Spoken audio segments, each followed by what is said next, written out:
Yo, what's up everyone, it's Sajid and welcome back to the channel.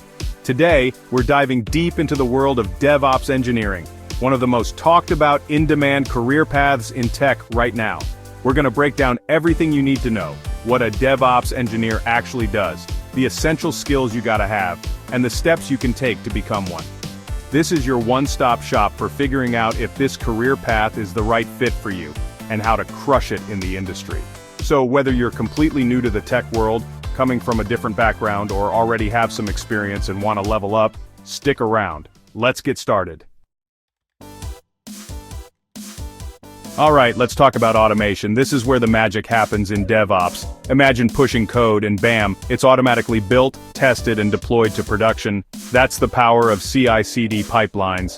CI, or continuous integration, means constantly merging code changes into a central repository. Think of it like a well-oiled machine, always building and testing to catch bugs early on. Then comes CD, continuous delivery or continuous deployment, where those changes are automatically pushed to different environments like staging, or even straight to production if you're feeling bold. Tools like Jenkins and GitLab CI are your best friends here. They're like the conductors of this whole orchestra, making sure everything runs smoothly and efficiently. Jenkins is super flexible and has a massive plugin ecosystem, while GitLab CI is known for its tight integration with Git repositories. It's like choosing between a Swiss Army knife and a precision laser, both incredibly powerful, just depends on your specific needs. But here's the thing, it's not just about knowing the tools.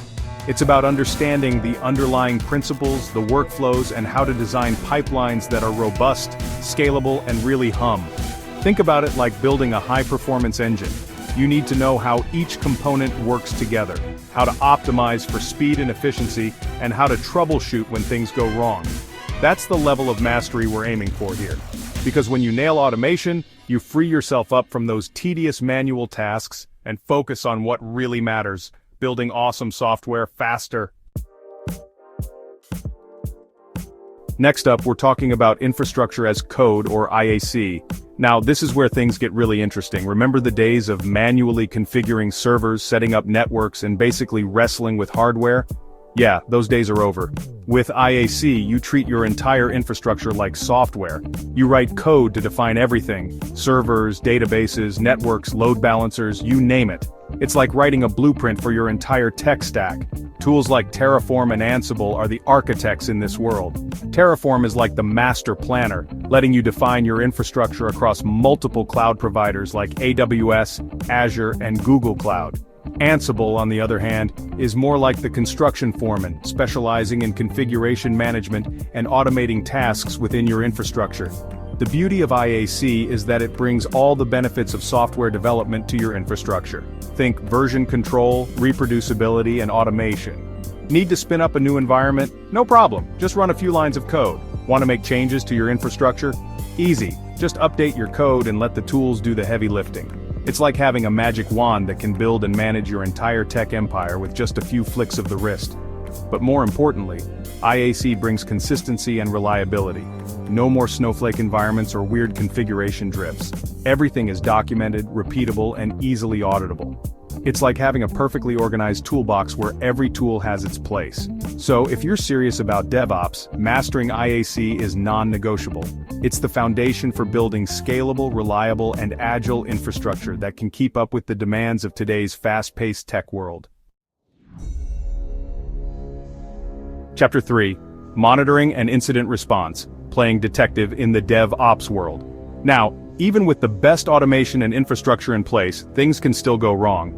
That's where monitoring and incident response come in. Think of it like having a state-of-the-art security system for your application. Monitoring tools like Prometheus and Grafana are your eyes and ears, constantly collecting data and giving you insights into the health and performance of your systems. Prometheus is like the data powerhouse, scraping metrics from your applications and infrastructure, while Grafana is the visualization guru, turning that data into beautiful dashboards and alerts. But it's not just about staring at dashboards all day, it's about setting up meaningful alerts that tell you when something needs your attention. And when those alerts go off, that's when incident response comes in. This is where you put on your detective hat, figure out what went wrong, and fix it as quickly as possible. Having a solid incident management process is crucial. You need to know who to contact, what steps to take, and how to communicate effectively during an outage.